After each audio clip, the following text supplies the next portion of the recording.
welcome back to Mitali Unfiltered. This is going to be a brand new episode, and today we have a very exciting guest with us, which is my dad. Hello, welcome to YouTube. कैसा लग रहा है आपको? बहुत बढ़िया, बहुत अच्छा, बहुत शानदार। आप अपने आप को इंट्रोड्यूस करना चाहेंगे टू द यूट्यूब चैनल? मैं आप यहाँ पहली बार आए हैं। डॉक्टर धर्मेंद्र शर्मा, एक छोटे से शहर आगरा में फिजिशियन हूँ। मेडिसिन की प्रैक्टिस करता हूँ और एक छोटा सा अस्पताल चलाता हूँ अपनी पत्नी के साथ। अरे वाह, बहुत ही इमोशनल था ये, मज़ा आया सुन के। ठीक है, तो स्टार्ट करते हैं आपका इंटरव्यू। कि आप नर्वस हैं? बिल्कुल नहीं, इसमें नर्वस होने की क्या बात है। ये सब झूठ है। चलो स्टार्ट करते हैं। आपके लिए पहला सवाल ये है आपकी कंप्यूटर स्क्रीन पर, which is that what made you become a doctor? आपके अंदर ये ड्राइव कहाँ से आई कि मुझे डॉक्टर बनना है? और क्या आप हमेशा से डॉक्टर बनना चाहते थे या आपको लाइफ में कुछ और करना था एंड डॉक्टरी जस्ट हैपेंड बाय चांस? मैं एक एक्सीडेंटल डॉक्टर हूँ। मैं 12th के बाद बिल्कुल भी नहीं सोचता था कि मैं डॉक्टर बनूंगा। ना मेरे घर में कोई डॉक्टर था पहले से, ना ही हमारे पिताजी इतने बड़े सपने देखा करते थे कि अपने एक डॉक्टर को MBBS करा सकें और उसके लिए कोचिंग ये सब इंतज़ाम कर सकें। तो मैंने कभी इस चीज़ को नहीं सोचा। लेकिन जिस स्कूल में मेरी 12वीं की शिक्षा हुई, वहाँ जब मैंने अपने साथ के कुछ लोगों को निकलते हुए देखा तो मुझे लगा कि लाइन अच्छी भी है लेकिन खर्चीली बहुत है। पिताजी टीचर हैं, इतनी कोचिंग के लिए पैसे नहीं हैं। तो फिर मन में से निकल गया। थोड़ा दिमाग बिजनेस धंधे की तरफ ज़्यादा लगा रहता था, तो उस टाइम कन्वर्ट हो गया मैं बिजनेस की तरफ। छोटा जूते का कुछ काम करने की सोचने लगा। साथ में BSc पिताजी के अकॉर्डिंग मैंने फर्स्ट ईयर में एडमिशन भी ले लिया था। ओके, फिर उसके बाद मेरा एक बहुत ही क्लोज फ्रेंड है जो 11th-12th में मेरे साथ था और मैं पढ़ाई में उससे बहुत अच्छा था, नो डाउट। लेकिन वो मेरे से ज़्यादा मेहनती था जब MBBS की तैयारी कर रहा था। मैं बिल्कुल नॉर्मल, क्या किताब उठा ली, कर ली, देख ली, कोचिंग भी बहुत सीरियसली नहीं की। जब उसका सिलेक्शन हुआ तो अचानक से मेरे को स्ट्राइक किया कि नहीं, जब ये MBBS निकाल लिया तो मैंने भी उसी साल फिर पूरी मेहनत की और लास्ट में MBBS में लगा कि इस बार निकल जाऊंगा। उसी दौरान पता लगा कि हमारा CPMT का एग्ज़ाम ही कैंसिल हो गया है। मैंने फिर से दिमाग में से निकाल दिया कि मुझे अब डॉक्टर नहीं बनना, पता नहीं कब एग्ज़ाम होगा, और मैंने तुरंत एक कुरियर सेंटर स्टार्ट कर दिया, जो कि मैंने उसके बाद करीब 3 से 4 महीने चलाया। फिर एग्ज़ाम की डेट आ गई कि आपका एग्ज़ाम दोबारा होगा 1 महीने बाद। फिर मैंने 1 महीने उसकी तैयारी की और उसके तैयारी के बाद एग्ज़ाम दिया। एग्ज़ाम के बाद जब मैं फिर कुरियर पे अपना लौट के आया तो कुरियर का काम मेरा तब तक और सेंटर्स भी स्टार्ट होने लगे थे, जैसे जयपुर में। तभी मेरे पास पता लगा कि मेरा PMT में सिलेक्शन हो गया है। तुरंत भाग के घर आया, पिताजी को बताया। तो ये गुड न्यूज़ थी या बैड न्यूज़ आपके लिए? आपको कैसा लगा? उस समय तो गुड न्यूज़ थी। एकदम से लगा पता नहीं मुझे क्या मिल गया, मैं डॉक्टर बन गया शायद। उस समय तो यही लगा। लेकिन जब घर पहुंचा तो पहले तो पिताजी को विश्वास ही नहीं हुआ। उन्होंने कहा अपना रोल नंबर लेके आओ। अखबार में चेक किया उन्होंने, बोला दिख तो रहा है इसमें, नंबर तो यही है। लेकिन बोले बेटा सोच ले, बहुत लंबी लाइन है, बहुत टाइम लगेगा। देख अपने भाई को बैंक में है, 19 साल का लगा था, 21 में शादी कर दी और आज आराम से अपना धंधा पानी कर रहा है। तू कब तक करता रहेगा 30-32 साल तक? छोड़ दे, मेरी बात अभी भी मान। खैर, अब नया पहली बार कोई घर में MBBS हुआ, बाकी लोगों ने भी सपोर्ट किया और अल्टीमेटली एडमिशन हो गया, ले लिया। कहाँ हुआ था एडमिशन? एडमिशन लिया आगरा में ही, SN मेडिकल कॉलेज आगरा में। तो which brings me to the second question कि हाउ वाज कॉलेज? कैसी थी आपकी कॉलेज लाइफ? आप तो डे स्कॉलर थे वैसे, बट फिर भी कैसा था 5 साल का MBBS? मैं चूँकि हिंदी मीडियम का छात्र था और मेरे जैसे बहुत हिंदी मीडियम के छात्र जो कि स्टार्टिंग में ही फिजियोलॉजी, एनाटमी, बायोकेमिस्ट्री जब मिले तो फिजियोलॉजी की पैटर्न देख कर के हम लोगों को ऐसा लगता है कोई अरबी भाषा की हम किताब पढ़ रहे हैं, वो अंग्रेजी या हिंदी में नहीं है। जूलॉजी बॉटनी तो इंग्लिश में पढ़ी थी लेकिन वो गाइटन इंग्लिश वाली समझ नहीं आती थी। और उसके ऊपर जो हमारी मैडम थी जो हमें फिजियोलॉजी बहुत अच्छी पढ़ाती थी, लेकिन वो हमारे ऊपर से निकल जाती थी। इंग्लिश। शाम को उनकी इंग्लिश और गाइटन की इंग्लिश दोनों मिला करके समझ नहीं आता था कि क्या उन्होंने पढ़ाया और क्या हमने पढ़ा। नोट्स बनाना दूर, लौट करके किताब भी पढ़ते थे तो वो भी समझ नहीं आती थी। तो 6 महीने तो रैगिंग और इस फेज़ में ही निकल गए कि पता ही नहीं लगा कि क्या करें। रैगिंग हुई थी आपकी? रैगिंग उस समय खूब हुआ करती थी। तो और डे स्कॉलर थे आप तो? हाँ, डे स्कॉलर थे, लेकिन डे स्कॉलर भी बुलाते थे। कॉलेज में भी होती थी और टीचर का भी सहयोग होता था, और ऐसा कुछ नहीं था कोई गलत चीज़ होती हो, वो नॉर्मल टाइप की थी। और बाद में सब इतने फ्रेंडली हो जाते थे हुए रैगिंग के बाद कि एक तरह से आज भी याराना दोस्ताना है सीनियर्स के साथ। ठीक है। कोई ऐसा रैगिंग इंसिडेंट जो आपको याद हो, जो आप शेयर करना चाहो, कुछ बहुत ही ऐसे मेमोरेबल? एक बार एलटी में जो है लेक्चर थिएटर में अचानक से हमारा सीनियर बैच घुस आया। उसमें उस सीनियर बैच में मेरा एक 12th का बैचमेट भी था। उसने मुझे देखा कि ये बैठा हुआ है, सब लोग सीट के अंदर घुस जाते थे उस टाइम, उसका पीछे से हाथ पड़ता था या पैर पड़ता था सीनियर्स का। तो मैंने सोचा कि जो है पीछे से लात कहाँ से पड़ी। मैंने धीमे से घूम के देखा, वही मेरा जो दोस्त था जो 12th में मेरे साथ था, वही मुझे मार के चला गया। मैंने कहा ठीक है, बाद में बात करेंगे। बाद में खैर निकल के कहता है भाई सॉरी यार, गलती हो गई, समझ नहीं पाया था कि तू बैठा हुआ था।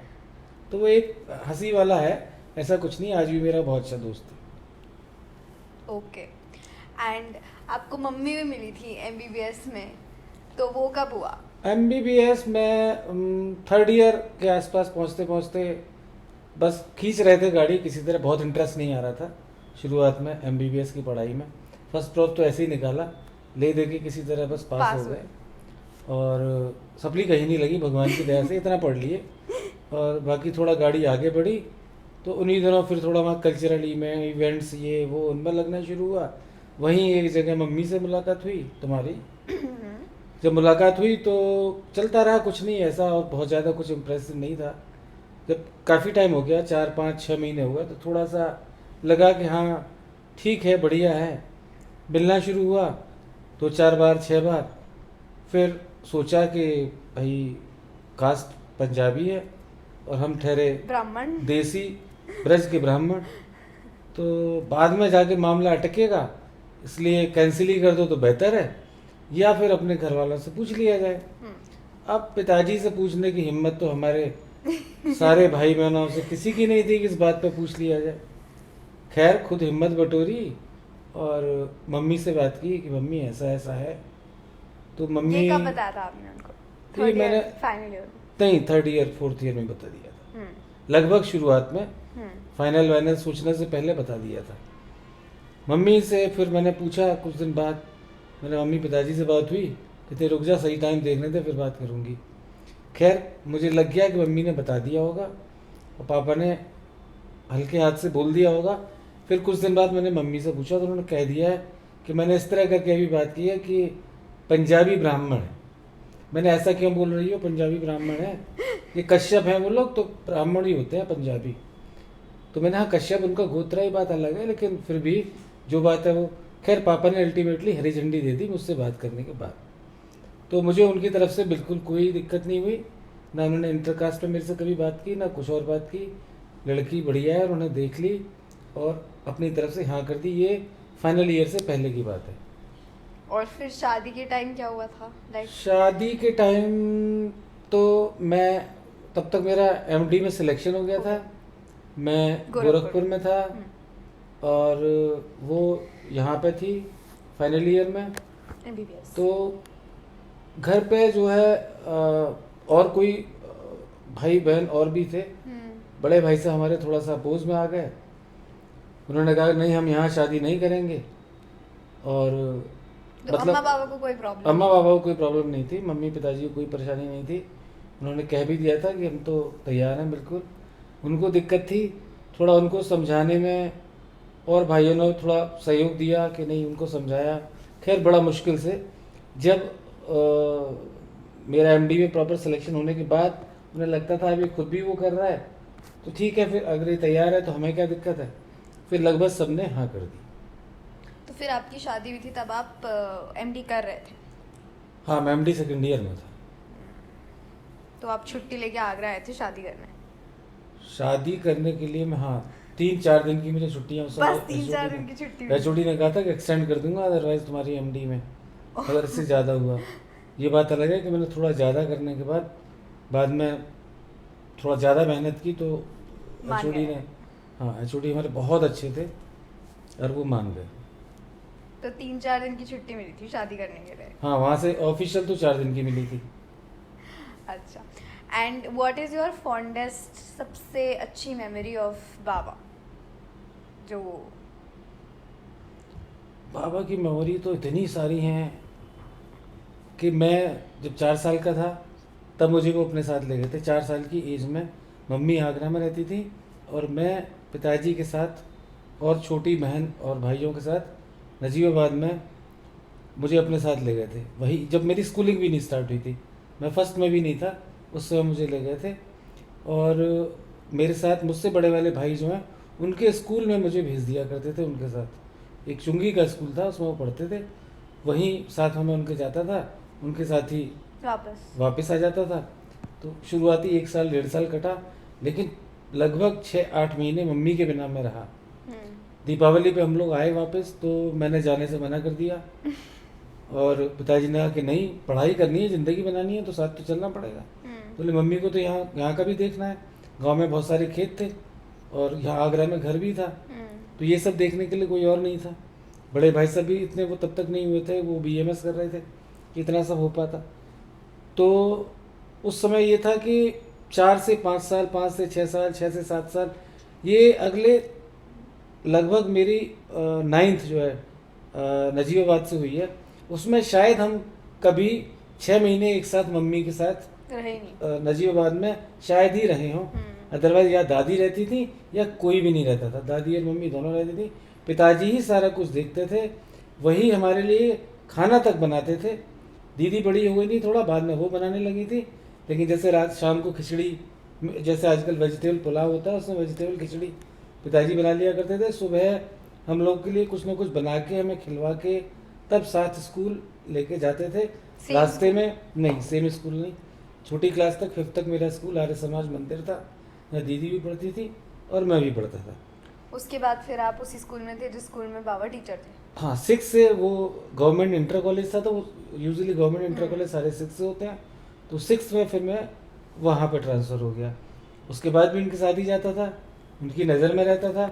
वो मेरे लिए अपनी संस्कृत की क्लास, वो लेक्चरर थे, वो 12th क्लास वालों को पढ़ाते थे, लेकिन मेरी वजह से उन्होंने 6th 7th 8th में अपनी संस्कृत वाला जो लेक्चर था वो रखवा लिया था, जिससे घर पे ना पढ़ाना पड़े मुझे। घर पे वो ट्यूशन नहीं करते थे, वो हिंदी में एमए, हिंदी में ही संस्कृत में एमए और थे, लेकिन दोनों में से किसी सब्जेक्ट की ट्यूशन्स नहीं लेते थे। ट्यूशन्स लेते थे तो केवल जान पहचान के बच्चे फ्री ऑफ कॉस्ट जो आ जाते थे उनके 1 घंटे पढ़ा देते थे।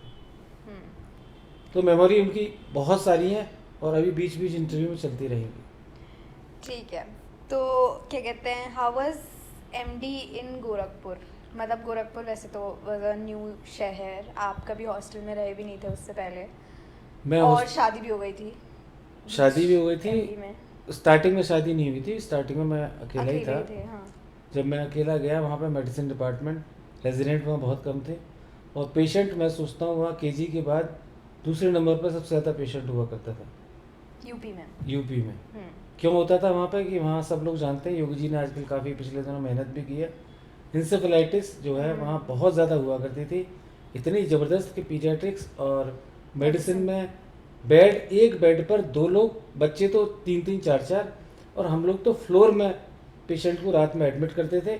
8-10 पेशेंट फ्लोर में एडमिट हो जाते थे।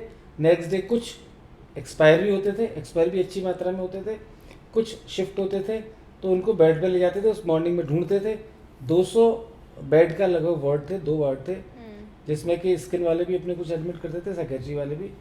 तो उसमें जो है स्टार्टिंग में जाते ही पहले तो लगा कि भूल भुलैया, मैंने इंटर्नशिप में कुछ भी नहीं सीखा, सिर्फ तैयारी की, क्योंकि मुझे लगा कि डू एंड डाई वाला काम है, अगर मैं सेलेक्ट नहीं हुआ तो शादी की भी दिक्कत आएगी और फिर मुझे 1 साल और तैयारी करनी पड़ेगी, पैसे कहाँ से होंगे, ये कहाँ से, बहुत सारी टेंशन थी। इसलिए मैंने अपना पूरा जान लगा दिया कि इस बार मुझे मतलब फर्स्ट ही टाइम था मेरा कि मुझे किसी तरह सेलेक्ट होना है पहले, तो उसके बाद आगे का प्लान करेंगे शादी का। तो आपने सोच के रखा था कि मेडिसिन ही लेनी है, आप इंक्लाइंड थे, आपको पसंद थी मेडिसिन? हाँ, या मेरी मेरी मतलब मेरी मेरी पहली चॉइस मेडिसिन ही थी। क्यों? मुझे लगता था कि मैं मेडिसिन में फाइनल प्रॉफ में मैं वैसे बहुत अच्छा पढ़ाई में नहीं रहा वहाँ पे एसएन में, लेकिन फाइनल प्रॉफ में मेरे सेकंड हाईएस्ट मार्क्स आए थे प्रॉफ से पहले, ओ। प्री प्रॉफ में। तो मुझे हमारे हेड ऑफ द डिपार्टमेंट है, हम्म। उनका नाम मैं यहाँ नहीं ले रहा हूँ, उन्होंने मुझे स्पेशली बुलाया, नाम ले देता हूँ, डॉक्टर हाजरा।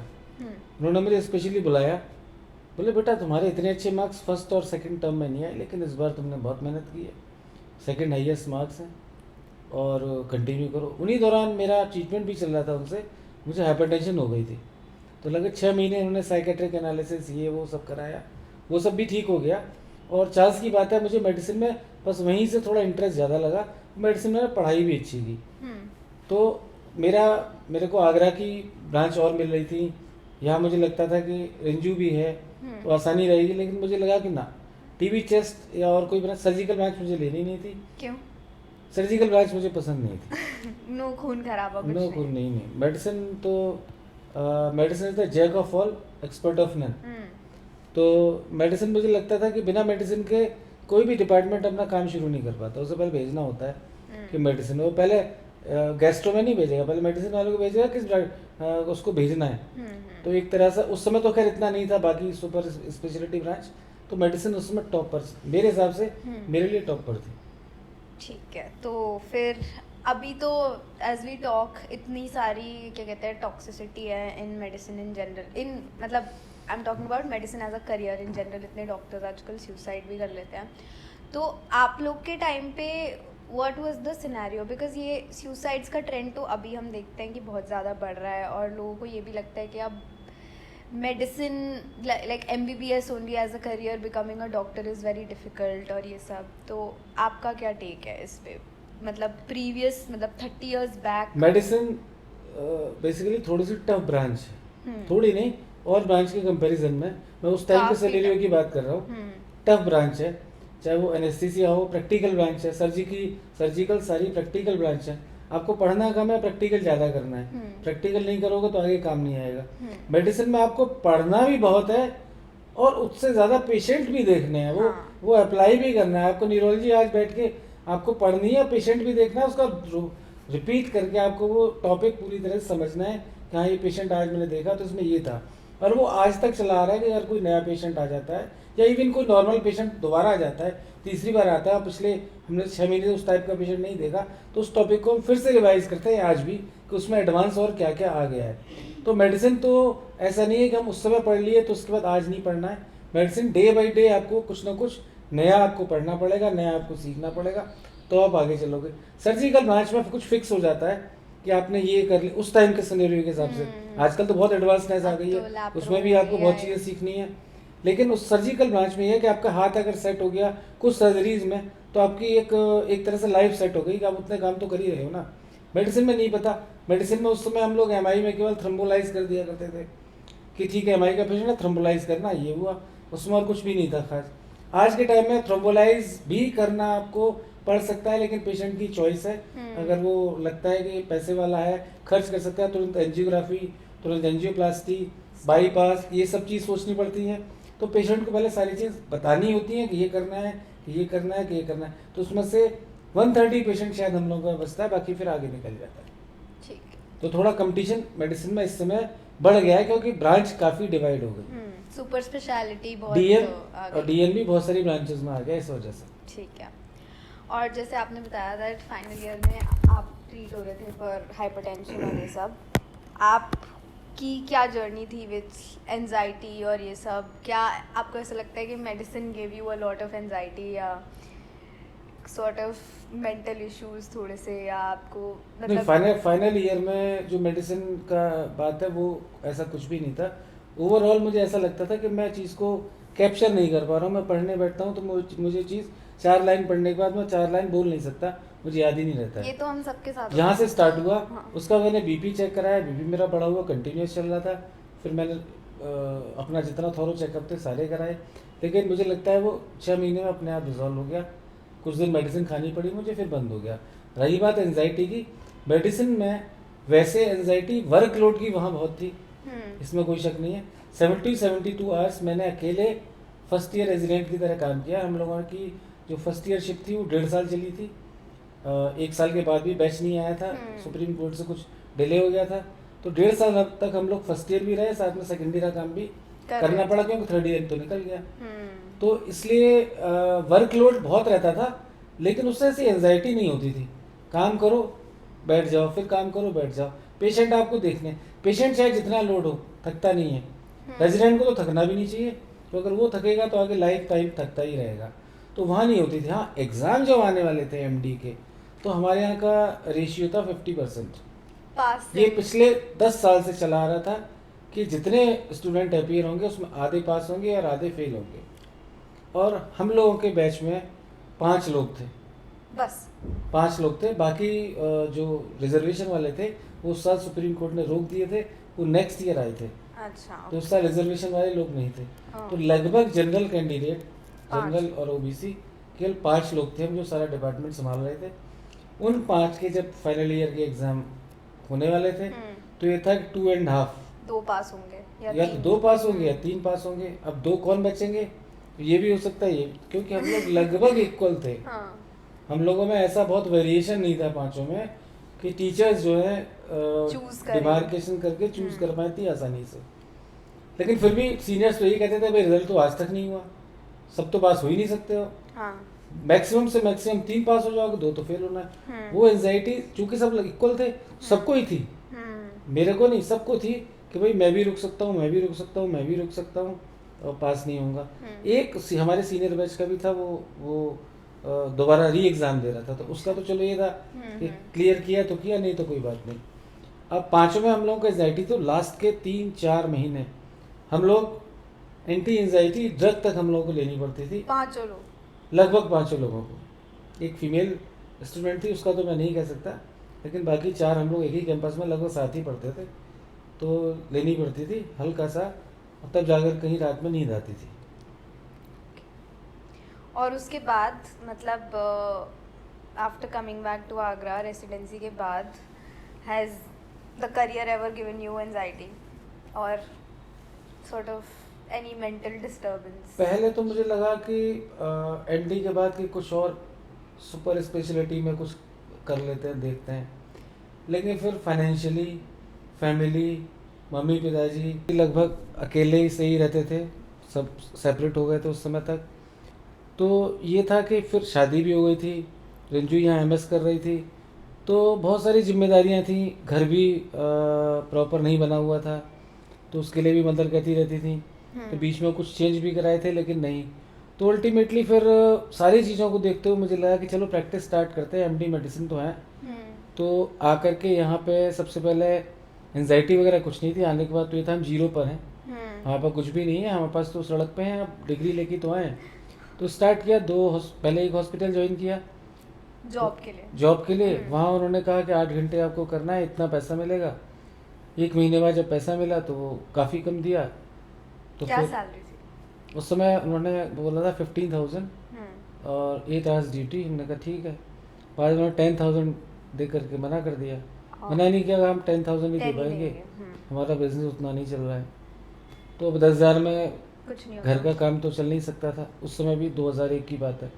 एक और हॉस्पिटल ज्वाइन किया, वहाँ थोड़ा बेटर पर पेशेंट था कि आप पेशेंट जितने देखोगे उतना मिलेगा, तो उसमें से भी आधा वो हॉस्पिटल वाले ले लेते थे, लेकिन फिर भी वहाँ से बेटर था।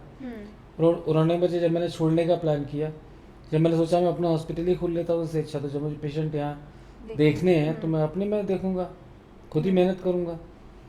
तो उस समय उन्होंने मुझे रोकने की बहुत कोशिश की और बहुत अच्छा ऑफ़र दिया, और 1 लाख रुपए महीने का लगभग मुझे ऑफ़र दिया था तब उस समय कि मैं 1 लाख रुपए तक आपको करा दूंगा, पेशेंट वाइज भी और वैसे करके। वो बहुत बड़ा ऑफ़र था, लेकिन मैंने इसलिए मना किया कि मैं तुम्हारे यहाँ जब 6 महीने 8 महीने से काम कर रहा हूँ, तुमने आज तक मुझे किसी तरह का ऑफ़र नहीं दिया। आज मैं छोड़ रहा हूँ और मैं फाइनल कर चुका हूँ, बिल्डिंग फाइनल कर चुका हूँ, तुम्हें पता है, तब तुम मुझसे इस ऑफ़र को दे रहे हो। अगर पहले कहते तो मैं इतना सब नहीं करता, मेरे लिए इतना बहुत था, उससे भी कम देते तो मैं कर लेता। बहुत बढ़िया बंदा था वो, आज इस दुनिया में नहीं है, हॉस्पिटल का ओनर। उसके बाद मैंने अपना काम शुरू किया, छोटा सा हॉस्पिटल एक डॉक्टर का ही रेंट पर लिया और रेंट उनसे फ़िक्स किया, उनके फादर से फ़िक्स किया, स्टार्ट किया। और शुरुआत में चलता रहा, वो डॉक्टर साहब किसी उसमें फंस गए। उसके बाद मुझे मीनवाइल उस हॉस्पिटल को छोड़ना पड़ा और दूसरा बगल में रेंट पर मैंने फिर लिया। अच्छा। शुरू के 3-4 महीने बड़े टफ निकले, बड़ा टफ निकले, खर्चे नहीं निकल पाते थे, ये बहुत दिक्कत होती थी। और काफ़ी मेहनत हाथ पैर मारने के बाद भी एक लिमिटेड पेशेंट से बहुत ज़्यादा पैसा भी नहीं ले सकते थे, क्योंकि हमारा बहुत हाई फाई नहीं बना हुआ था। कर्टेन वर्टेन लगा के हम लोग मैनेज करते थे। तो और रेंटल बिल्डिंग थी, उसमें बहुत ज़्यादा चेंज भी नहीं कर सकते थे। तो खैर हमने उसको जो है कुछ टाइम खींचा, लेकिन एक दिन ऐसा आया 1 जुलाई 2002 की बात है कि शायद वो दिन मेरी बेटी का जन्म हुआ, बड़ी वाली का। उसके 2 दिन बाद से, और उस 2 दिन में मतलब 2 या 3 तारीख को जब मैं हॉस्पिटल में था, तो एक ही दिन में 17 पेशेंट, जितने कि मेरा बेड भी नहीं थे, उतने पेशेंट एडमिट हुए या मैंने कुछ 1-2 डिस्चार्ज करके मैनेज किया। वो मेरा दिन था। और आज है, मैंने पीछे लौट के नहीं देखा, ना मुझे ज़रूरत पड़ी। और मुझे आज वह काम की एंजाइटी बिल्कुल नहीं है कि मेरे पास कम काम है कि ज़्यादा काम है, ना मैं इस बारे में सोचता हूँ। सोचना बिल्कुल बंद कर दिया कि ठीक है, जैसा चल रहा है बहुत अच्छा चल रहा है, ऊपर वाले ने सब कुछ दिया है, तो मुझे इस चीज़ की बिल्कुल कोई अब टेंशन नहीं रही है। तो फिर आपने केयरवेल कब स्टार्ट किया इसके बाद?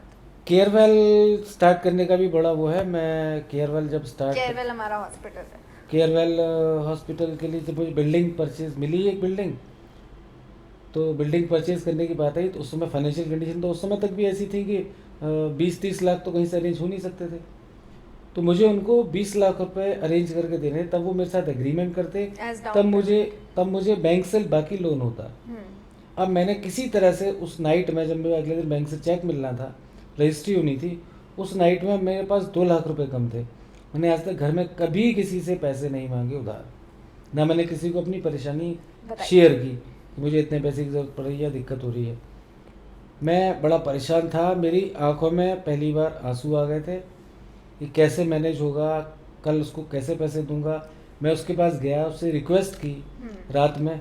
उसने कहा नहीं साहब, आप जब तक पूरे पेमेंट नहीं दोगे मैं इस एग्रीमेंट पर साइन नहीं करूँगा, बैंक वाले पर।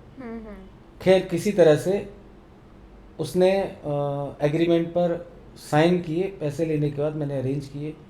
अरेंज करने के बाद जब मैं बैंक में गया उसको लेकर के, एक बड़ी बैंक, प्राइवेट बैंक है इस समय की, तो सबसे बड़ी बैंक है, उसने मेरे को रिफ्यूज़ कर दिया अगले दिन कि हम आपको लोन नहीं दे पाएंगे। मैंने कहा क्यों?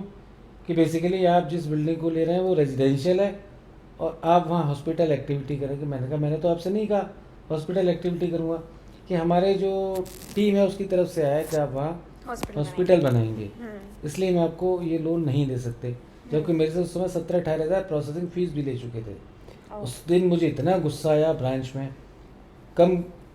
मतलब इतना गुस्सा आया कि मुझे उसे डांटना पड़ा, उससे पैसे रिफ़ंड करने के मैंने तुरंत बोला कि मेरी प्रोसेसिंग फ़ीस वापस करो। जब आपको पता था तो फिर आपने क्यों मेरे को पहले कहा कि आप ये कर लो वो कर लो, मेरा पैसा वहाँ फंसा हुआ है।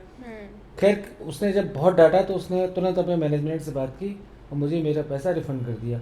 इमीडिएट मेरे बड़े ब्रदर ने मुझे हेल्प की और एक दूसरी बैंक में मुझसे बात कराई।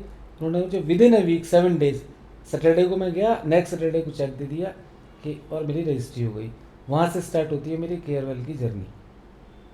तो केयरवेल करंटली तो is not a residential place ना? नहीं, वो केयरवेल हॉस्पिटल की जो पूरी लाइन है वो कॉमर्शियल होने वाली है अब, लेकिन अभी तक चूँकि वो आवास विकास में आती है इसलिए वो कॉमर्शियल नहीं है, रेजिडेंशियल। काम सारे उस रोड पर कॉमर्शियल ही हो रहा है। और ये कब की बात है? 2005। 2005, मतलब मैं 3 साल की थी अप्रोक्स। और तभी घर भी बन रहा था? उससे पहले घर बन चुका था। अच्छा, उससे पहले घर बन चुका था, ठीक है। तो फिर हॉस्पिटल तो खुल गया, मतलब फिर हाउ वाज इट लाइक, मतलब हॉस्पिटल की मार्केटिंग करना, पेशेंट इकट्ठे करना, क्योंकि सबको ऐसे लगता है ना, अभी भी लोग बोल देते हैं, इवन पेरेंट्स हमको बोल देते हैं कि MBBS कर लो, डॉक्टर बन जाओ, लाइफ सेट है, उसके बाद तो सब चिल है। तो बट ऐसा यूजुअली नहीं होता है, specially with first generation doctors जिनके आगे पीछे कोई है नहीं। तो मतलब हॉस्पिटल भी खोल लिया, बट ऐसा नहीं है कि अब तो पेशेंट्स का इनफ्लो एकदम स्टार्ट हो जाएगा। आपको you have to work on it, you have to do the marketing and stuff. तो वो कैसे किया? 2000 जब ये हॉस्पिटल तैयार हो गया तो उसके बाद मेरे पर लाइबिलिटी बढ़ गई। ऑलरेडी हाउस लोन था, उसके बाद हॉस्पिटल हॉस्पिटल का का भी लोन। लोन बढ़ गया, मशीनरी लोन भी बढ़ गया। तो मुझे वो लाइबिलिटी जो थी वो तो पूरी करनी थी, वो घर भी चलाना था। लेकिन मैंने चूँकि पहले एक्सपीरियंस मेरे पास था कि हॉस्पिटल कैसे चलता है, क्या होता है, क्या नहीं है, उसमें से जो ख़राब चीज़ें थी मैंने सारी फ़िल्टर कर दी कि वो सब मैं नहीं करूँगा।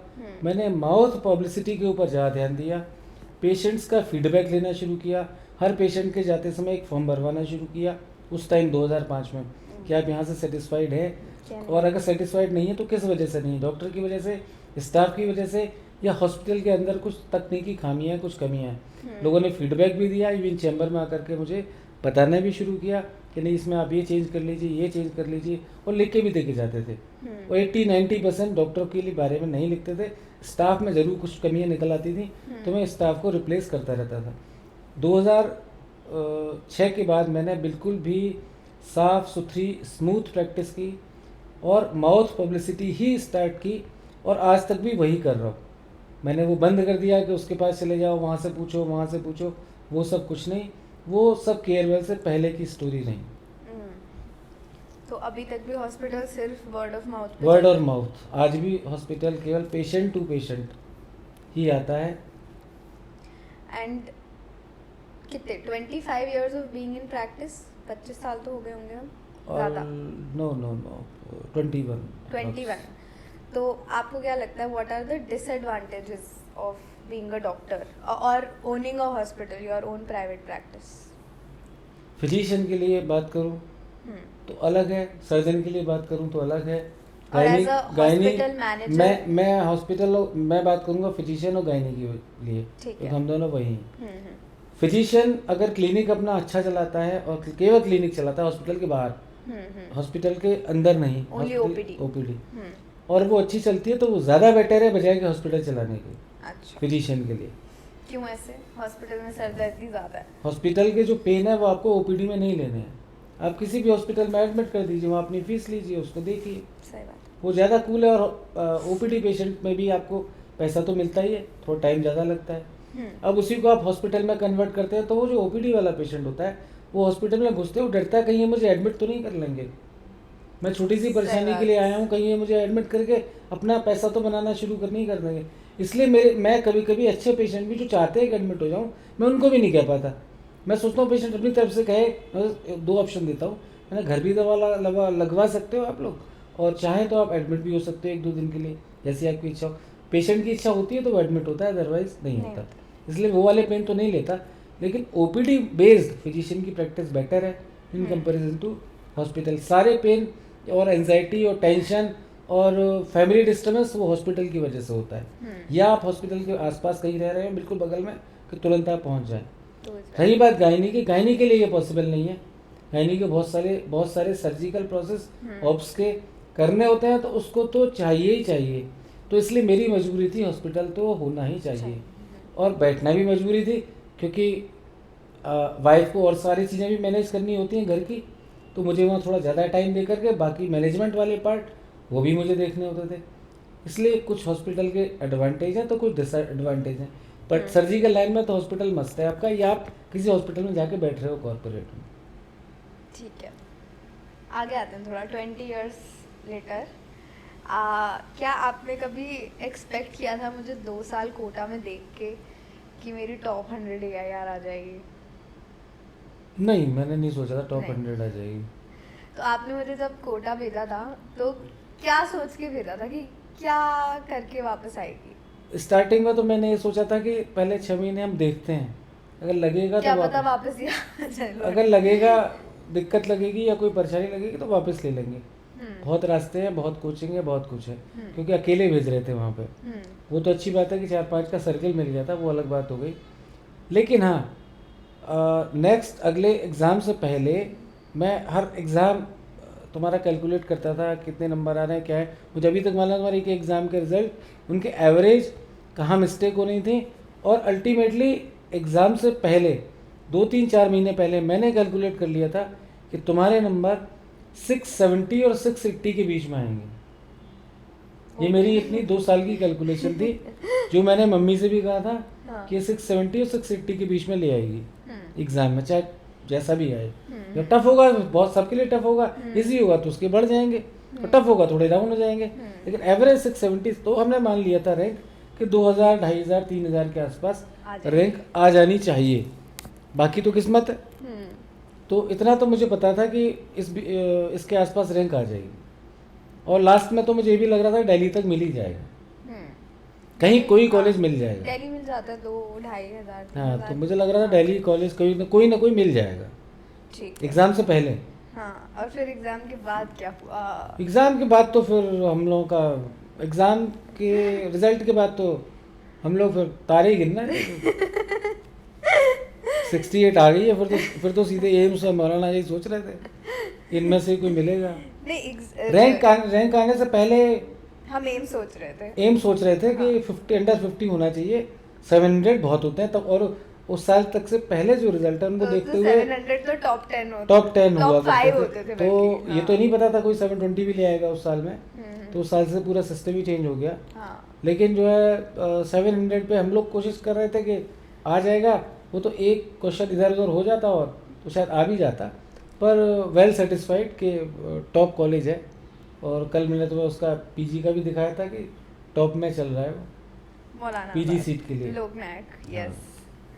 ठीक है, तो आप खुश हो मतलब नामसी से एमबीबीएस? खुश भी हैं, सेटिस्फाइड भी हैं। अच्छा। खुश होना तो एक अलग चीज़ हो गई, संतुष्टि है कि अच्छी जगह हो, खुशी के साथ साथ। खुशी तो तुम ऐसा में होती तो भी होती। अच्छा। पर अभी अच्छा है कि मतलब बेटर सेटिस्फाइड है कि वहाँ से अच्छी जगह पे हो और बेस्ट जगह पे हो। तो आप अपने अकॉर्डिंग मुझे कहाँ देखते हो नेक्स्ट 10 साल में? आपको क्या लगता है, या आप क्या एक्सपेक्ट करते हो कि मैं क्या करूँ? मैं सोचता हूँ कि तुम मेडिकल लाइन में कुछ अच्छा ही करोगी, मेरे ख्याल से। पढ़ाई ठीक चल रही है, और अभी तक का जो कैलकुलेशन है, जैसे तब किया था कैलकुलेशन वैसे अभी भी चल रहा है। तो मुझे लगता है कि पीजी वीजी ठीक निकाल ही लोगी, और ठीक कॉलेज भी शायद मिल जाना चाहिए। ये नहीं उम्मीद करता कि वहाँ मिल जाना चाहिए, वहाँ मिल जाना चाहिए। सर, जो पीजी कहीं से भी मिल जाए, अल्टीमेट प्रैक्टिस पर वो करता है कि आप प्रैक्टिस कैसे कर रहे हो, कहाँ कर रहे हो, तौर तरीके क्या हैं, उससे प्रैक्टिस आगे बढ़ती है। कॉर्पोरेट में काम कर रहे हो या गवर्नमेंट जॉब कर रहे हो, वो एक अलग बात हो गई, उसमें तो आपकी फिक्स सैलरी है, तो वो तो मिल ही जाना है, किसी को भी मिल जाना है। लेकिन अपना बिजनेस कर रहे हो, बिजनेस चाहे मेडिकल लाइन में एज ए चिकित्सक, एज ए डॉक्टर कर रहे हो, या कुछ और काम भी साथ में कर रहे हो जो कि डॉक्टर कर सकता है, एक सेकेंडरी वर्क साथ में लेके टाइम स्पेयर करके निकाल करके कर सकता है। मैंने भी कोशिश की थी, लेकिन वो कोशिश मेरी इसलिए अनसक्सेसफुल रही कि मुझे लगा कि जो स्टूडेंट का, जो मैंने स्टूडेंट को पढ़ाने वाला वो फ्लाइंग कैट से खोला था, उसमें उस एज ग्रुप के स्टूडेंट ज़्यादा थे जो कि ऐसे घरों से आते थे कि रिवॉल्वर, कट्टा और ये सब रख के चलते थे।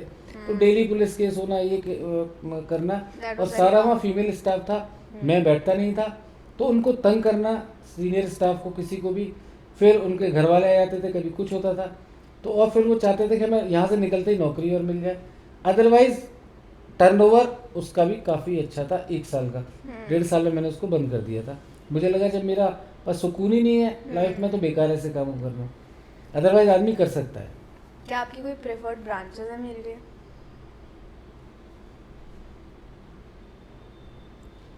नहीं, अभी तो नहीं, कुछ नहीं। अभी तो सोचना तुम्हें पड़ेगा, ये पापा की तरफ से नहीं होता। अच्छा, ठीक है। कि पापा पहले से फाइनल कर दें कि ये ब्रांच ले लो, तुम्हें उसमें इंटरेस्ट होगा। मतलब आपको क्या लगता है, what would I be better at doing, या जो भी, मतलब जो आपको लगता हो कि हाँ ये कर लेगी, या इसको ये करना चाहिए, शी कर कोई भी ब्रांच सकती हो तुम, ये नहीं है कि नहीं, ये नहीं कर पाओगी। नहीं, मतलब बेटर कर लेगी। जैसे आई बिलीव कि शायद मैं गायनी ले सकती हूँ। गायनी ले सकती हो तुम, आईवीएफ अच्छा कर सकती हो, लेप्रोस्कोपिक सर्जरी अच्छी कर सकती हो। क्या आपको लगता है I will be a better surgeon और अ फिजिशियन ऐसे मेरे ट्रेड्स देख के, am I more of mummy type और am I more of your type? Surgical branch तुम अच्छी कर लोगे, सर्जिकल ब्रांच में फिर ऑप्स गायनी और ये सब बचता है, हम्म। और एडवांस जो चीज़ें हैं, जनरल सर्जरी तो नहीं करनी। नहीं यूरो गायनी हम्म। है, ऑन्को गायनी है, तो इस टाइप की ऐसा जो कुछ। चीज़ें हैं वो बेटर हैं आजकल, और उसके लिए फेलोशिप वगैरह जो और आगे होता है हम्म। सुपर स्पेशलिटी वाला, वो करने के बाद आज का टाइम वही है, केवल एमएस गायनी करने से काम नहीं चलेगा। ठीक ठीक है, ये काफ़ी हॉट क्वेश्चन है। What do you think about your daughter doing YouTube apart from MBBS and her social media presence? आपके क्या ओपिनियंस हैं इस पे? एंड मतलब जब मैंने पहले शुरू किया था नीट से पहले, तब से और अब में क्या आपके ओपिनियंस में कोई फ़र्क आया? नीट से पहले जब शुरू किया था तो मुझे लगा कि एक छोटा सा वो है, कुछ टाइम के लिए, 1 महीने 2 महीने 4 महीने के लिए टाइम करीब पास, छोटी। चूँकि एग्ज़ाम अभी हुए हैं और रिज़ल्ट आया है फिर ये, तो मैंने कहा चलो कोई बात नहीं है। उसके बाद पढ़ाई के साथ साथ जब तुम्हारा ये चलता रहा तो मुझे थोड़ा सा इरिटेशन हुआ कि मैंने ये सब क्या है, कैसे है, तुम नंबर कम ले आओगी, ये करोगी। फिर मैंने तुम्हारे मार्क्स भी देखे, मार्क्स भी ठीक थे, तो मुझे लगा फिर ठीक है, कोई दिक्कत नहीं है। दूसरा बात कि एक फ़ीमेल के लिए यूट्यूब चैनल चलाने में सबसे दिक्कत ये रहती है कि उस पर जो कमेंट्स हैं और वो जो कंटेंट है उसमें कहीं ऐसा तो नहीं है कि कुछ गड़बड़ हो रहा है। कंटेंट कैसा है, एक डॉक्टर बनने वाली एक लड़की के लिए वो कंटेंट ठीक है या नहीं है। दूसरी बात, जो उसकी ऑडियंस है उसके लिए वो कंटेंट ठीक है कि नहीं? कुछ उसमें उल्टा सीधा तो नहीं है कि उस पर कमेंट करे वो। तो मैं सारे कंटेंट पर मैंने एक बार सर्च करके नज़र डाली, तो मुझे लगा लास्ट सारे कंटेंट 99% ठीक है। और थोड़ा बहुत मैंने एक आध बार तुमको टोका भी होगा कि तुम ये मत सोचो कि तुम्हारी ऑडियंस भी डॉक्टर है, तुम डॉक्टर हो वो अलग बात है, डॉक्टर बनने जा रही हो, लेकिन ऑडियंस तुम्हारी सारी डॉक्टर नहीं जो तुम्हें देख रही है, सुन रही है, तो उसको भी सोचना पड़ेगा कि तुम्हें एक नॉन मेडिकल की तरफ भी उनको समझाना पड़ेगा। तो मुझे कोई एतराज़ नहीं है आज की तारीख में, और मुझे नहीं लगता कि अगर इस तरह से जैसे चल रहा है वैसे चलता है तो बहुतों से अच्छा कर रही है। बहुत उल्टे सीधे लोग, बड़े बड़े लोग, सेलिब्रिटी टाइप के मैं देखता हूँ, और बहुत बेकार की पोस्ट, ख़राब पोस्ट डाल करके, और उनकी व्यूअरशिप उतनी नहीं है, उससे ज़्यादा तुम्हारी है। ओके ठीक है, this is the first social media compliment we have received. अच्छा हाँ, this is an interesting question. क्या आपको लगता है that things would have been different if this person would have been a son, would have been a boy?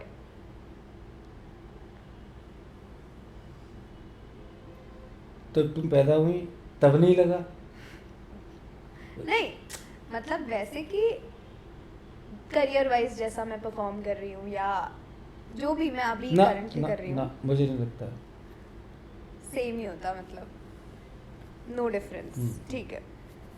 सन शायद इतना better नहीं कर पाता, अच्छा, लड़के कम सुनते हैं। Okay. Was I obedient as a child? क्या आपको ऐसा लगता है? आपके तीनों बच्चों में से सबसे ओबीडियंट कौन था? मिताली। आपकी ऑलमोस्ट सारी बातें सुनी है मैंने, ऑलमोस्ट। हाँ, व्हाट इज लाइक दैट अभी एट दिस पॉइंट, जब मैं कॉलेज में पढ़ रही हूँ, मेरा ऑलमोस्ट मतलब आपके साइड से टेंशन ख़त्म हो चुका है, ठीक है, बस पीजी का टेंशन होगा आपको अगर होगा तो, बट वैसे अभी आपका करंट बिगेस्ट स्ट्रेस क्या है लाइफ का? बच्चों की तरफ से मतलब इन जनरल लाइफ कुछ भी, मतलब वो तो मैं बोल रही हूँ, ऐसे बच्चों का स्ट्रेस सबसे ज़्यादा होता है, तो सबसे ज़्यादा it could be hospital related also, career related also, कुछ भी। सबसे ज़्यादा स्ट्रेसफुल है पीयू का करियर, इसका बड़ा होना, कितने दिन में ये बड़ी होगी, फिर ये अपना करियर कैसे बनाएगी, कैसे करेगी। क्या आपके कुछ प्लान्स हैं इन दोनों के लिए कि सुहाना और पीयू को क्या करवाना है? अच्छा वो छोड़ो, पहले ये बताओ आप कि क्या आपने ये प्लान कर रखा था कि इसको तो डॉक्टर ही बनाना है? मुझे 80% आपके दिमाग में था कि हाँ बन जाएगी, मुझे बन लगता है। जाएगी, हाँ ठीक है, तो इन दोनों के लिए आपको क्या लगता है? इनके लिए नहीं सोचा, इनकी जो मर्जी वो बने। अच्छा, ये सारा हाँ लेकिन प्रेशर फर्स्ट चाइल्ड पे। नहीं नहीं, फर्स्ट चाइल्ड पे भी कोई प्रेशर नहीं था। हाँ, तो कह के आपने कह के भेजा था कि अगर मर्जी हो तो जाओ, डॉक्टर नहीं बनना हो। 10th में तुमसे अच्छी तरह से पूछा था और तुमने जवाब दिया था जब कोटा जा रही हो तो क्या मैं झक मार के थोड़ी आऊँगी। जब तुम इतने कॉन्फिडेंस के साथ जवाब दे रही हो तो हम क्यों मना कर देंगे, भाई जाओ पढ़ो। मुझे याद भी नहीं है। ओके, दिया होगा जवाब मैंने। हाँ पर ठीक है, Kota was fun that way, मतलब काफी कुछ सीख के आई मैं कोटा से। हाँ तो जब तुम्हारी इच्छा थी, तुमसे कई बार पूछा गया, अभी उससे पूछते हैं छोटी वाली से तो वो यही कहती है मैं डॉक्टर ही बनूंगी शायद। तो वो अब अगर उसकी इच्छा होगी, डॉक्टर नहीं बनना, अब एक और डॉक्टर नहीं चाहिए घर नहीं वो अभी तक अच्छा पढ़ कर रही है तो निकाल वो कुछ भी सकती है, बस उसका अपना वो है कि कहाँ करना है। में। ठीक है, तो और हमें थोड़ा ध्यान रखना है कि इधर उधर डाइवर्ट ना हो। क्या आप चाहते हो कि मैं पीजी करके और जो भी करके अपनी सारी डिग्रीज फिनिश करके I should come back here to Kerala? No, no, बिल्कुल भी नहीं। क्यों? दिल्ली। दिल्ली? तो क्या should I open a branch of Kerala in Delhi? क्या आप वो चाहोगे? नहीं, क्यों? जब हम लोग स्पेशलिटी के बाद सुपर स्पेशलिटी कर लेते हैं तो उसके बाद आपके पास इतनी सारी फैसिलिटी होनी चाहिए। तो कॉरपोरेट सेक्टर में आजकल बड़े अच्छे अच्छे तो फायदे आप हैं। चाहते हो that I should do a job? ना जॉब नहीं, तो जॉब नहीं मिलते। सुपर स्पेशलिस्ट जो होते हैं उनको ये नहीं मिलता जॉब, मतलब शेयर बेसिस पर काम मिलता है। हाँ हाँ, आपके पास काम अच्छा है, आपको पैसा मिलेगा, उतना टेंशन आपको नहीं होगी। हॉस्पिटल वाली। आप किसी अच्छे कॉरपोरेट में जिसका नाम है अपना हम्म। उससे जुड़े हुए हो तो टेंशन तो उनकी रहेगी, काम करने का तरीका और काम करने की स्टाइल, पेशेंट हैंडलिंग वगैरह सब आपकी रहेगी। तो आपका वो पेशेंट कभी कहीं नहीं जाएगा। अगर अपना क्लिनिक भी साथ में खोल लोगी तो वही पेशेंट आपके क्लिनिक पे भी आएगा। तो आज का कंसेप्ट नहीं, आज के 10 साल का कंसेप्ट बता रहा हूँ। छोटे हॉस्पिटल धीमे धीमे करके, चाहे वो केयरवेल है चाहे कोई और है, ये सब धीमे धीमे बाइंड अप होंगे। गवर्नमेंट की पॉलिसी ऐसी चल रही है और बड़े हॉस्पिटल ही आगे सरवाइव करेंगे। बड़े कॉर्पोरेट टाइप का आगरा में भी आ रहे हैं। आगरा से दिल्ली पास है, जयपुर पास है, इसलिए आगरा में इतना नहीं आ पा रहे हैं, लेकिन आगरा में भी आजकल वो कार्ड वगैरह प्लान कर रहे हैं आने के लिए। अभी एक आने वाला भी ऑर्थो का बड़ा, शायद आकाश वालों का आने वाला है। अच्छा। सिर्फ ऑर्थो का स्पेशलिटी। तो इसलिए मुझे लगता है आज 10 साल बाद की प्रैक्टिस इस टाइप की नहीं होगी। केयरवेल जैसे हॉस्पिटल में एक अच्छे स्पेशलिस्ट को जो कि कुछ फेलोशिप वगैरह बाहर से भी करके आए, वो आ करके बैठे और यहाँ काम करे। उतना अच्छा पेशेंट यहाँ नहीं मिलेगा उस लेवल का काम कराने के लिए। यहाँ वो पेशेंट है जो थोड़ा सा पुअर है, मीडियम है, और बहुत हाई फाई पेशेंट। अब वैसे आगे तो कार्ड से इलाज होंगे, लेकिन कार्ड से हर इलाज नहीं होगा। ओके। बहुत सारे इलाज कार्ड में नहीं आते। अच्छा। कॉस्मेटिक टाइप की चीज़ें, बहुत सारी चीज़ें होती हैं, गायनी में भी होती है, वो सब चीज़ नहीं आती है उसमें। केवल बीमारी आएगी, उससे संबंधित और कुछ नहीं आएगा। ठीक है। तो इसलिए जो है अच्छी एजुकेशन लेकर के ऐसी जगह चुननी चाहिए जहाँ आपके टाइप का पेशेंट वहाँ मिले। ओके। हम आगरा में बैठे तो मैं उतनी फीस वाला पेशेंट मिला, ट्रांसफरना में बैठे तो उतनी फीस वाला पेशेंट मिला। हम दिल्ली में बैठ रहे होते तो शायद हमें ज़्यादा फीस वाला पेशेंट मिल रहा होता। पर फिर खर्चा भी तो ज़्यादा होता। खर्चा ऐसा नहीं कि चलाने में ज़्यादा खर्चा उतना ही हो रहा होता। सेंटर चलाने में तो लाइफस्टाइल खर्चा भी तो बढ़ जाता है। दिल्ली में लोगों का लाइफस्टाइल भी तो बहुत अलग है। नहीं, तो आगरा में बैठा जा सकता है, लेकिन आगरा में फिर उस हिसाब से सारी चीज़ें मेंटेन, पर्टिकुलर एक ब्रांच का हॉस्पिटल भी खोल सकता है। कोई ज़रूरी नहीं है कि 10 ब्रांच का खोल के सिरदर्दी लो कि चाहे जो पेशेंट आ जाए। नहीं, हम केवल ऑब्स गायनी की जो सुपर स्पेशलिटी वाला वही काम करते हैं। तो आगरा में वही पेशेंट मिलेगा फिर आपको। वो दूर दूर से आएगा, 200 किलोमीटर दूर से आएगा। वो क्लास भी है कि आगरा में वो काम हो रहा है, चलो वहीं चलते हैं। तो आजकल छोटे छोटे इस तरह के सेटअप आ रहे हैं। ठीक है, last question, what is your message to the younger generation of upcoming doctors जो शायद अभी MBBS कर रहे हैं या मे बी MD/MS कर रहे हैं, और मे बी जो लोग MBBS स्टिल करना चाहते हैं एंड आर एंटरिंग। और अच्छा, एक इंटरेस्टिंग क्वेश्चन और भी है मेरे पास। आपने अपने 3rd अटेम्प्ट में क्लियर किया था, नहीं मतलब अपने टाइम का CPMT व्हाटएवर। क्या आपको लगता है आज की डेट में टेकिंग 3-4 ड्रॉप्स और 6 ड्रॉप्स जितने लोग ले रहे हैं आजकल, ये जस्टिफाइड है? लेने चाहिए नीट for में NEET, for NEET, केवल केवल UG, केवल एक अटेम्प्ट। केवल एक अटेम्प्ट, हाँ, सेकंड अटेम्प्ट में नहीं होता तो कैंसिल, रिजेक्ट। मतलब 2 अटेम्प्ट्स दो। हाँ, फर्स्ट अटेम्प्ट दो 12th के बाद, अगर उसमें ना हो एक अटेम्प्ट और ट्राई एक करो, drop। आपको लगता है तो, हम्म, और नहीं लगता तो फिर आपको जैसे करना है वैसे तुरंत डिसीजन ले लो, न कि आप अटेम्प्ट पे अटेम्प्ट लगाते रहो। अगर आपने ऐसे ही सोचा मेरी तरह, ठीक है नहीं ये नहीं करना, हम पहले ये बिजनेस कर लेते हैं, ये कर लेते हैं, फिर लगा आपका दोस्त भी सेलेक्ट हो गया तो फिर आपने तैयारी शुरू कर दी, तो ऐसे करना है तो बात अलग है, ये तो एक तरह से मजाक सा हो गया। लेकिन अगर 11-12 से, आजकल पेरेंट्स इतने स्मार्ट हो गए हैं, हमारे पेरेंट्स इतने स्मार्ट नहीं थे कि 12th के बाद क्या करना है, तभी तो उन्हें बस awareness एक था कि तुम्हें मैथ लेना है, तो गलती से बायो ले ली हमने, मैथ लेने के लिए वो दोबारा भेज दिया कि जाओ पहले मैथ लेके आओ, वो किसी तरह हमने बहाना बनाया कि नहीं वो मैथ नहीं बायो ले ली। अब बायो के बाद क्या करोगे, ज़िंदगी में क्या रह गया, कुछ भी नहीं कर पाओगे, कोई इंजीनियरिंग कोई कंपटीशन नहीं है, बैंक के सारे कंपटीशन उसी पे होते हैं, खैर वो भी झेल लिया, तो इसका मतलब दिमाग में ये डॉक्टर बनने का तो कभी था ही नहीं, हाँ 12th के बाद तक नहीं था, कभी डाला ही नहीं गया। लेकिन आजकल ऐसा नहीं होता, आजकल सारे पेरेंट्स बच्चे के बारे में कुछ कुछ सोचते हैं, और बच्चा भी अगर उस लायक है कि जो MBBS क्लियर कर सकता है, मतलब MBBS में जा सकता है, उसके दिमाग में भी पहले कंसेप्ट रहता है कि मुझे ये करना है, उतनी अच्छी उसकी परफॉर्मेंस भी होती है, और पेरेंट्स भी सोचते हैं इसको हम तैयारी कराएंगे। तो आज के टाइम में पहला अटैम्प्ट मैक्सिमम सिलेक्शन के लिए होता है, और अगर थोड़ा बहुत आप डाउन हो तो सेकंड अटैम्प्ट आप दे सकते हो, बस उसके बाद टाइम वेस्ट करना है। ठीक है, और कोई message to the current MBBS doing generation, last जो लोग MBBS कर रहे हैं वो ये सोच के तो ना करें कि MBBS के बाद हम पता नहीं क्या कर लेंगे, क्योंकि MBBS तो एक पहली सीढ़ी है जिस पे आप चढ़ रहे हो, और उसके बाद आपको PG भी करनी है, वो दूसरी सीढ़ी है, उसके बाद भी भूल जाओ कि आगे आपको बहुत कुछ कर लोगे, आपके पेरेंट्स हैं उनका कुछ सेटअप है, उसे आप जाके चला लोगे, बस आपको अपने पैरों पर अगर खड़ा होना है तो अब सुपर स्पेशलिटी पोस्ट PG आपको कुछ ना कुछ एक्स्ट्रा करना पड़ेगा। आजकल इतना एडवांस आ गया है, मेडिकल फील्ड में इतना एडवांस आ गया है कि उसके बिना आप सर्वाइव, नहीं उसके बाद आपको 20 साल 30 साल सर्वाइव कर रहा है, 10 साल के बाद बैठोगे तो उतने साल आप सर्वाइव नहीं कर पाओगे, और आपको अल्टीमेटली भी छोटी GP की प्रैक्टिस टाइप में आना पड़ जाएगा। इसलिए आप अभी से सोच के चले MBBS वाले कि पहला स्टेप है सर, एक सीढ़ी चढ़ रहा हूँ, दूसरी चढ़नी है, फिर तीसरी चढ़नी है, और फिर लास्ट सीढ़ी जब मैं रोड पे आ जाऊँगा प्रैक्टिस स्टार्ट करूँगा, वो असली सीढ़ी होगी, असली इम्तहान होगा, वो आपकी बेसिकली नॉलेज के साथ साथ आपके बिहेवियर और बहुत सारी चीज़ों पर भी डिपेंड करेगा। ओके, ठीक है, that's a wrap on this podcast. I hope you guys enjoyed it. And कैसा लगा पापा? बहुत बढ़िया, फर्स्ट टाइम ऑन यूट्यूब। बहुत बढ़िया very chill, very nice, no anxiety, nothing. लगा।